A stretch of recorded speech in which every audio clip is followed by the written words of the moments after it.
Olá, queridos pais, mães, avós, avós, tios, tias, dos alunos do Colégio Caminhos Colinas. Então, hoje eu estou aqui, meu nome é Roberto Eda, vocês já sabem, eu fundei o colégio, fui diretor do Colégio Caminhos Colinas. Eu estou aqui com a Bernadette Sugai, que fundou o colégio junto comigo, o professor Evandro. Então, hoje nós vamos falar do tema crescer, e a relação do crescer com a virtude da esperança. Então, professora Bernadette, poderia explicar para os nossos pais, para os nossos responsáveis pelos alunos, o que é a virtude da esperança?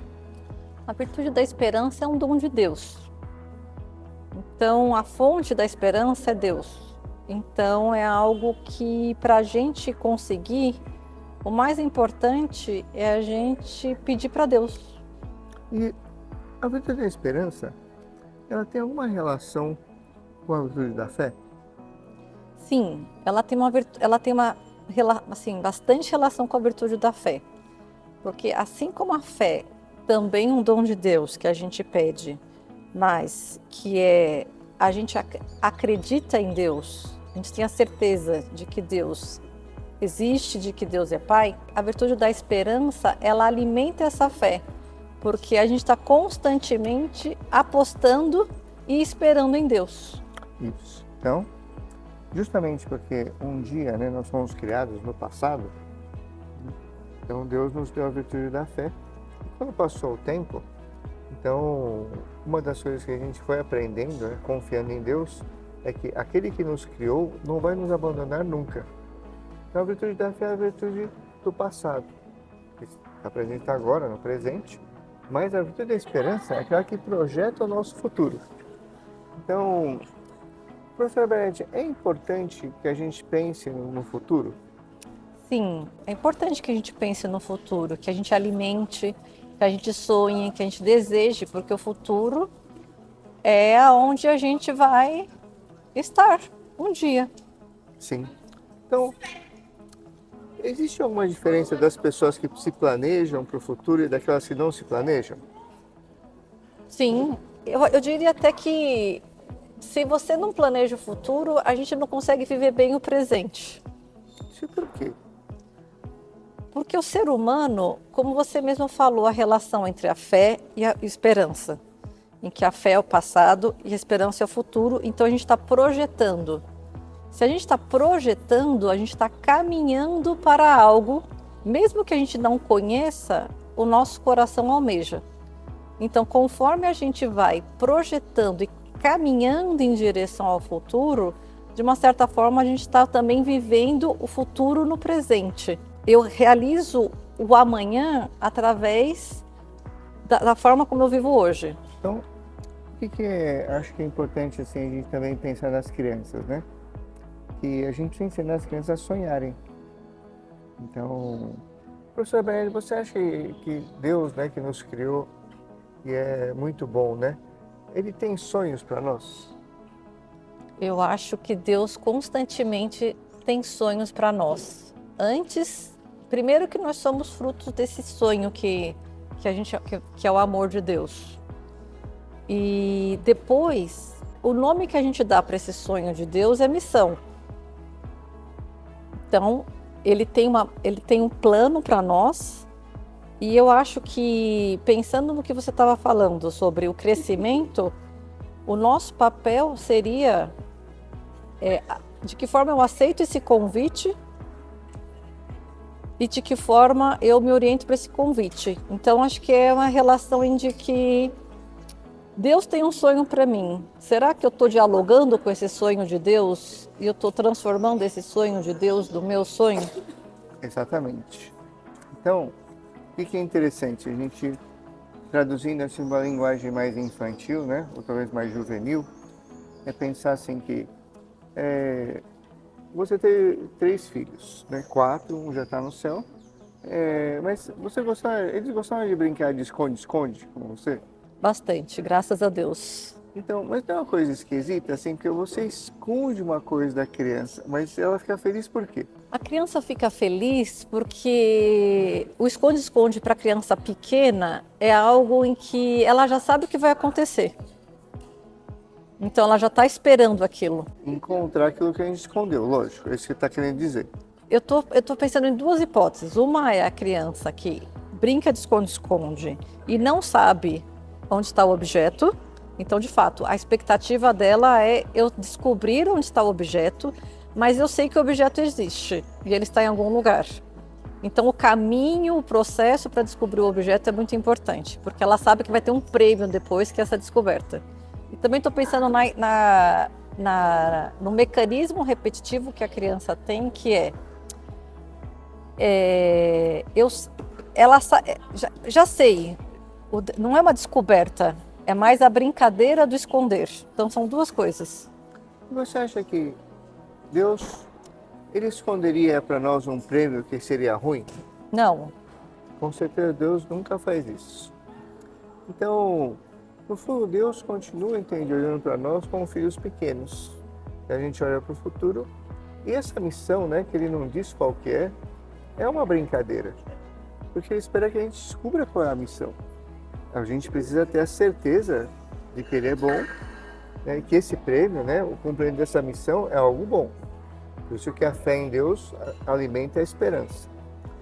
Então, essa é a esperança que a gente tem no futuro, professora Bernadette. Então, de que forma, né, que a pessoa olhando assim, é um sonho, ele é bom, isso ajuda a pessoa a querer crescer? Sim, isso ajuda a pessoa a querer crescer. Porque, primeiro, são duas coisas. Primeiro, porque ela reconhece que aquilo que tem no futuro é bom e é um prêmio. Segundo, porque o caminho também, pensando nessa analogia com a criança, o próprio caminho é uma brincadeira e Deus está com a gente, acompanhando e brincando. Então, no fundo, pensando que Deus é Pai, Ele vai estar sempre com a gente, acompanhando o nosso processo de chegada até esse prêmio. E esse processo de chegada até esse prêmio é o nosso crescimento. Então, se a gente pensa dessa forma, o nosso desejo é querer crescer, porque no fim a gente vai estar encontrando o prêmio que no fundo é o Pai. Isso. Então, percebam, para vocês que estão nos assistindo, que apesar de a gente falar coisas muito infantis, é importante que vocês conversem isso com os filhos de vocês. Que eles têm uma missão, o futuro deles está garantido se eles procurarem cumprir essa missão. Se a gente brincar com Deus da forma correta, então o que vai acontecer é que todos nós vamos nos encontrar na eternidade no céu. Agora, professora Bernadette, de que forma, entende, pode acontecer assim que a criança, ela pode, entende, se revoltar e ficar chateada assim, tá demorando muito, não quero mais descobrir, ou ela ficar em dúvida assim, puxa, será que minha mãe e meu pai esconderam alguma coisa mesmo? Será que estão me enganando? Eu não vou encontrar nada. Isso pode acontecer com a criança?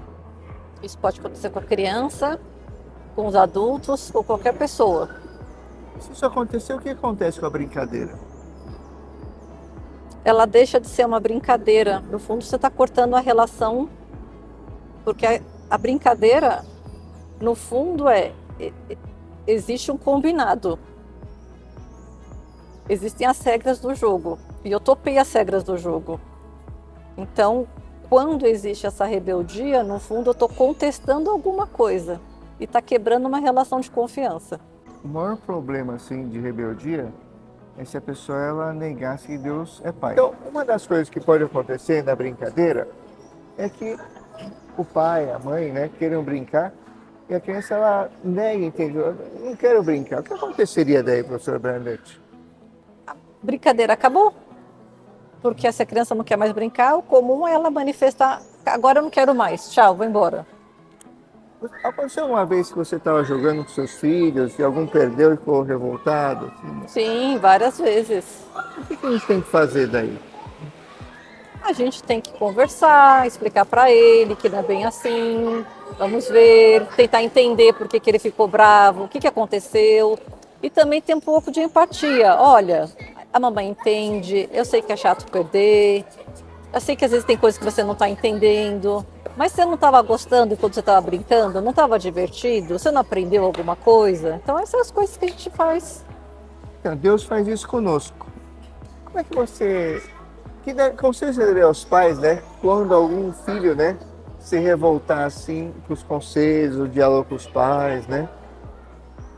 Eu acho que a gente pode lembrar, quando a gente era criança, e que a gente também ficava revoltado, ficava rebelde, não gostava, e que a gente também tinha os nossos pais nos apoiando, dando conselhos pra gente, e saber que isso é uma fase da vida da criança, do jovem, e que um dia ele vai inclusive nos agradecer, porque a gente estava sempre acompanhando, apoiando, dando instrução, dando alguma dica, e que isso faz parte da vida, isso faz parte da nossa. Deus está sempre fazendo isso com a gente. Eu acho que apostar, assim como Deus aposta na gente, continuar apostando na educação que a gente deu para os nossos filhos, continuar apostando que a gente está fazendo um bem para eles e que isso é o melhor. Excelente. Então, vou dar mais um passo agora. Então, a gente está falando sobre a esperança e o crescimento, né? Então, o ser humano, ele é uma pessoa que vai parar de crescer assim um dia? Quando morre, para de crescer? Funciona Não. assim? Não Você funciona pode explicar assim. para os nossos pais como é que a gente vê isso? A gente vê que o ser humano é um crescimento constante. Inclusive, não existe a palavra fim. O que existe é a gente vai continuar crescendo para sempre, inclusive depois da eternidade. Então, o ser humano ele é chamado a ser eterno e ilimitado. Sim, Então, e no céu, você acha que você vai poder conversar com seus filhos? com certeza. Inclusive, eu vou poder contemplar o crescimento deles no céu. Sonhar com os filhos assim no céu, você acha que é uma coisa que ajuda os pais a educarem hoje? Sim, ajuda bastante, porque a gente às vezes... O tema é esperança. A esperança, ela sempre é uma caminhada para o futuro, para o melhor. Então, pensando no crescimento, continuar sonhando, no fundo, é um grande alimento para a gente continuar fazendo bem. Se a gente sabe o que a gente quer como bem para a pessoa, o passado e somente o hoje pode ser algo bastante limitador, frustrante, porque tem seus percalços, a gente tem os nossos sentimentos, mas projetar para o futuro no sentido de que isso vai ser melhor. Isso daí é um grande alimento. Agora, pensando nessa perspectiva, né? A gente sonhar com o crescimento dos filhos, né? Na eternidade. Isso ajuda a que a nossa própria esperança nesse mundo cresça? Sim, eu acho que isso ajuda bastante, que a nossa própria esperança no mundo cresça. Porque, de novo, a gente não vai estar sempre preso ao presente. A gente vai estar sempre pensando que tem algo melhor. É que o coração humano ele é feito para o porvir. Então, se a gente alimenta esse porvir, no fundo, a gente está alimentando o coração humano. Exatamente. Então, você que está nos assistindo, tem pais, mães, avós, pensem nisso. Quando vocês alimentam, entende, a esperança de que os filhos de vocês vão ser pessoas muito boas, vão estar com Deus no céu, vão estar com vocês no céu, entende? Isso aumenta a esperança em vocês. Professora Bernadette, de alguma forma, isso ajuda o otimismo no dia a dia? Assim, eu acho que o otimismo é a consequência de uma perspectiva de futuro melhor. Exatamente. Então, pessoal, é importante que vocês lembrem disso. Vocês querem crescer mais? Pensem no céu. Vocês querem crescer mais ainda? Pensem nos seus filhos no céu. Então, e não desistam disso. Quando algumas coisas ruins acontecem, quando há dificuldades, a gente precisa confiar em Deus que nos criou, e Ele nos criou bons, Ele não vai nos abandonar. A gente que não pode se rebelar, nós é que não podemos abandonar Deus. Então, professora Bernadette, assim, no dia a dia, né? Essa ideia, né, de ser otimistas, né? Isso pode ser transmitido para os filhos? Sim, eu acho que se for transmitido para os filhos, eles vão constantemente se alimentar. Primeiro, eles vão entender como a realidade de fato funciona. Eles vão conhecer mais a si mesmos e o projeto de Deus. E também eles vão querer conhecer mais esse projeto de Deus. Então, a gente pode projetar para eles que eles estão em processo contínuo de crescimento. E aí eles mesmos vão começar a apostar no próprio crescimento. Excelente. Pessoal, muito obrigado pela atenção de vocês. A gente fica muito contente que vários de vocês comentam, né, esses vídeos que nós produzimos. Obrigado, professora Bernadette, pelo tempo dela, né? E no mês que vem a gente volta a falar sobre mais crescimento. Tchau, tchau.